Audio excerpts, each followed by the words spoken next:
धडा 5वा कुटुंबातील मूल्य. सांगा पाहू, तुमच्या कुटुंबामध्ये सहलीला जाण्याचा निर्णय कसा घेता? तुम्ही सहलीला जाण्याचे ठिकाण सुचवता का? सुट्टीत कोणत्या पाहुण्यांना बोलवायचे याबाबत तुम्ही सांगता का? आणि कुटुंबातील सण समारंभाच्या तयारीमध्ये तुम्ही कोणती मदत करता?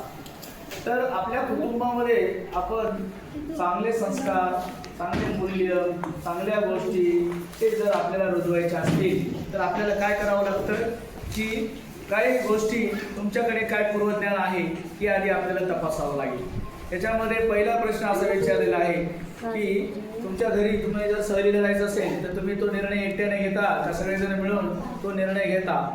त्यानंतर सहलीचं ठिकाण तुम्ही कोण सुचवतं तुमच्या घरामध्ये?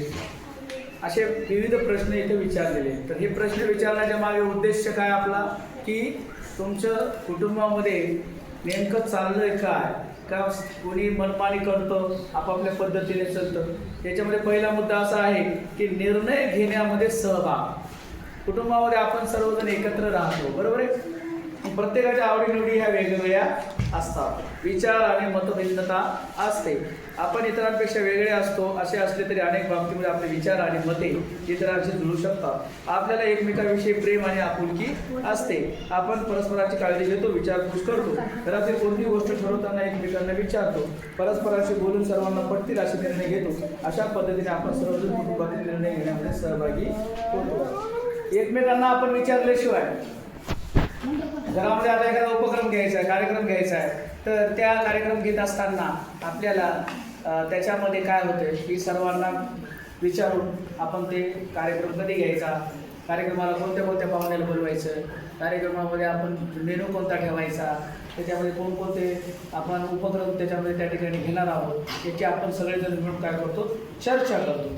त्यानंतर या कार्यक्रमासाठी आपल्याला ह्या पाहुण्यांना त्याची तब्येत कशी आहे, त्याचे काही त्रास, त्यांना काय तिकडे मेडिकल इमर्जन्सी आहे का, ते पण आपण चेक करतो. नाहीतर मग आपला कार्यक्रम आपण पुढे ढकलतो. अशा पद्धतीने आपण निर्णय घेण्यासाठी आपण आपल्या कुटुंबामध्ये काम करत असतो. मग आता दुसरा मुद्दा काय, निर्णय घेण्यामध्ये सहभागी होत आल्याने काय होते? जर तुम्ही तुमच्या घरामध्ये एखादा उपक्रम चालू आहे किंवा एखादा कार्यक्रम आहे, त्याच्यामध्ये जर तुम्हाला सहभाग घेता आला तर काय होते, तुमचा आत्मविश्वास त्या ठिकाणी वाढतो. की प्रत्येकाला विचारून निर्णय घेतल्याने त्याला प्रत्येक विषयाची चर्चा सुद्धा होते.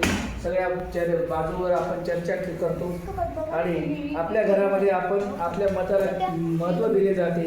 हे पाहून कुटुंबाबद्दल अधिक जवळीकता निर्माण होते. तुम्हाला जर तुमच्या घरी जर विचारलं तर तुम्हाला आनंद वाटतो. अरे माझ्या घरी मला कोणीच विचारत नाही, माझ्या मताचा कोणी आदर करत नाही, तर आपल्याला घरी सुद्धा एकमेकांचा राग निर्माण होतो. म्हणून तो राग होऊ नये म्हणून आपण हे सगळेजण एकमेकांशी विचारून हे आपण कोणताही निर्णय घेतला पाहिजे. ओके.